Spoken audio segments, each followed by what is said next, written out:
Chair recognizes Mr. Smith. Thank you very much, Mr. Chairman.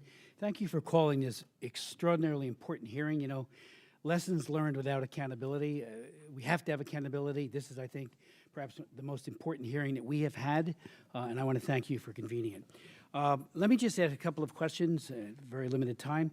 Sergeant Vargas-Andrews, in early September of 2021, a National Security Council spokesperson characterized the Taliban as acting business-like and professional. And in your testimony, obviously, we just heard it. You talked about how countless Afghans were murdered by the Taliban 155 yards in front of our position, day and night, and that the Taliban would routinely murder people under our observation at their checkpoint. We communicated the atrocities to our chain of command and our intel assets, but nothing came of it. Colonel Mann, you pointed out, and again, all of your testimonies are extraordinary and so helpful and heartbreaking. But you pointed out that your buddy Steve, the his former interpreter was detained by the Taliban. He was pleading over the phone. They're beating my wife. My children were watching this. For God's sake, should I fight them? Why is this happening? You talked about it being a gutting experience. And then you go on to say, I never imagined the kind of gross abandonment followed by career preserving silence of senior leaders, both military and civilian. And coming from you and from all of you, that kind of sentiment today, where are our top leaders? Have any of us heard President Biden and Vice President Harris at the State of the Union or at any other venue talk and convey to those left behind, both the Americans and our allies, you're not forgotten? And to say we will not let up in terms of our pursuit. You've had to do it kind of like a private sector initiative at great risk to yourselves, and you might want to speak to those risks. And let me just say also, past is often prologue.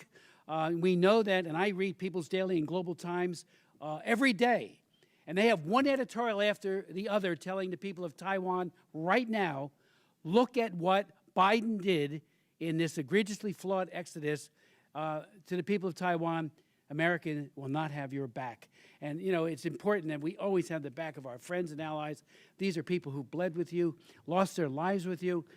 So if you could speak to any of those issues, I would appreciate it. But, who's the one person who got held to account?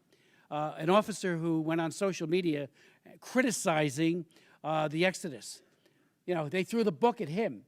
Why weren't there more truth tellers in all of this? So if you could. Sergeant? Can you clarify what you're asking?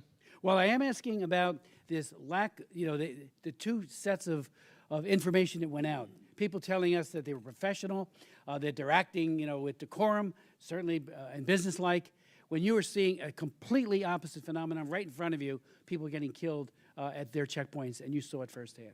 What I would say, the only thing professional about the Taliban is them professionally being able to brutalize and torture people.